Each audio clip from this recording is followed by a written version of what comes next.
নমস্কার দশম শ্রেণীর আমার প্রিয় ছাত্রছাত্রীরা, তোমরা যারা 2026 সালে মাধ্যমিক পরীক্ষা দেবে তোমাদের প্রত্যেককেই স্টাডি অফ হিস্ট্রি চ্যানেলে স্বাগত। আজ আমি তোমাদের ইতিহাস বইয়ের চ্যাপ্টার 7 থেকে একটি গুরুত্বপূর্ণ 4 মার্কের প্রশ্নের উত্তর তুলে ধরব। তোমাদের আজ প্রশ্নটি হলো, অসহযোগ আন্দোলনে ছাত্রদের ভূমিকা বিশ্লেষণ করো। মোস্ট ইম্পর্ট্যান্ট একটি প্রশ্ন, তোমাদের পরীক্ষায় এসে থাকে, তাই তোমরা ভিডিওটি স্কিপ না করে অবশ্যই শেষ পর্যন্ত দেখো। আমি তোমাদের আগের ক্লাসগুলিতে ইতিহাস বইয়ের 8টি অধ্যায় থেকে গুরুত্বপূর্ণ 4 ও 8 নম্বরের প্রশ্নের উত্তর, টিচিং সব কিছু আপলোড করে রেখেছি। তোমাদের দশম শ্রেণীর প্লে লিস্টে সাজানো রয়েছে, তোমরা দেখতে চাইলে অবশ্যই দেখতে পারো।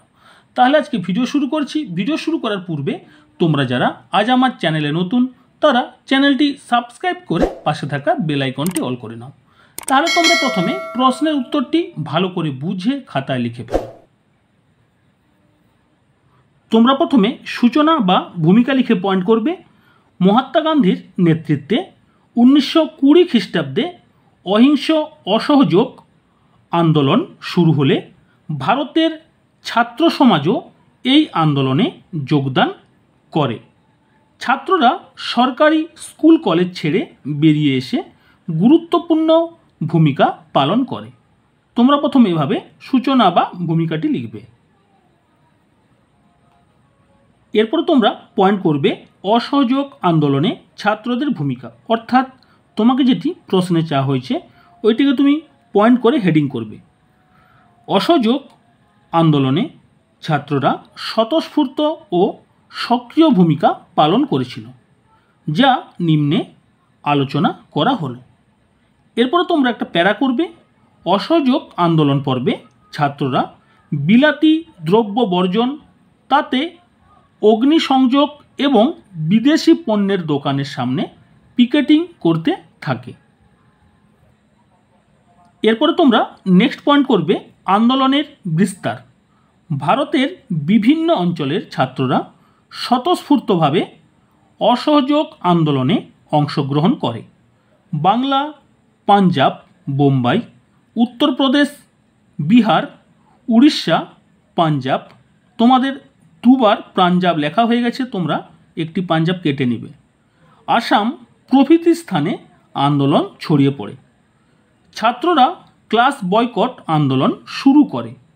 এক পরিসংখ্যান থেকে জানা যায় যে এ সময় কলেজের 52,482 জন এবং মাধ্যমিক বিদ্যালয়ের 12,81,810 জন ছাত্র সরকারি শিক্ষা প্রতিষ্ঠান বয়কট করে। তাই চিত্তরঞ্জন দাস বলেছিলেন, education can wait, Swaraj can not. Single inverted comma মধ্যে রাখবে। এরপরে তোমরা পরের পয়েন্ট করবে জাতীয় বিদ্যালয় গঠন। অসহযোগ আন্দোলনের সময় কংগ্রেসের উদ্যোগে কতকগুলি জাতীয় বিদ্যালয় গঠিত হয়। সরকারি শিক্ষা প্রতিষ্ঠান থেকে ছেড়ে আসা ছাত্রদের পড়াশোনার ব্যবস্থার উদ্দেশ্যে এই জাতীয় বিদ্যালয়গুলি গঠিত হয়েছিল। এগুলি হলো কাশী বিদ্যাপীঠ, বিহার বিদ্যাপীঠ, গুজরাট বিদ্যাপীঠ, বারাণসী বিদ্যাপীঠ, জামিয়া মিলিয়া ইসলামিয়া, বেঙ্গল ন্যাশনাল ইউনিভার্সিটি প্রভৃতি। তাছাড়া বাংলায় 190টি, বোম্বাইতে 189টি, বিহারে 442টি, যুক্তপ্রদেশে 137টি জাতীয় বিদ্যালয় প্রতিষ্ঠা হয়। এরপরে তোমরা পরের পয়েন্ট করবে কলকাতায় ধর্মঘট, বা তোমরা কলকাতায় ছাত্র ধর্মঘটও পয়েন্ট করতে পারো। 1921 খ্রিস্টাব্দে ইংল্যান্ডের যুবরাজ প্রিন্স অফ ওয়েলস ভারতে এলে ছাত্ররা কলকাতা শহরে ধর্মঘট পালন করে। ছাত্ররা কালো পতাকা নিয়ে ধ্বনি দেয়, যুবরাজ ফিরে যাও। সিঙ্গেল ইনভার্টেড কমার মধ্যে রাখবে। এরপর তোমরা সবার শেষে উপসংহার বা মূল্যায়ন পয়েন্ট করতে পারো, বা এইভাবে তোমরা প্যারাও দিতে পারো।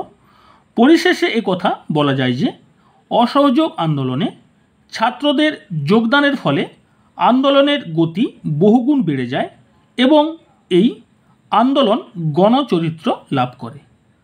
তাহলে আজ আমি তোমাদের ইতিহাস বইয়ের চ্যাপ্টার 7 থেকে একটি গুরুত্বপূর্ণ 4 মার্কের প্রশ্নের উত্তর তুলে ধরলাম।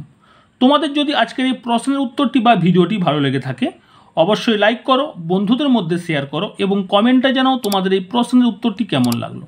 আজ এখানে রাখছি, তোমরা সবাই ভালো থেকো, সবাই সুস্থ থাকো। আমি তোমাদের আবার নেক্সট ভিডিও 2-1 দিনের মধ্যে আপলোড করব।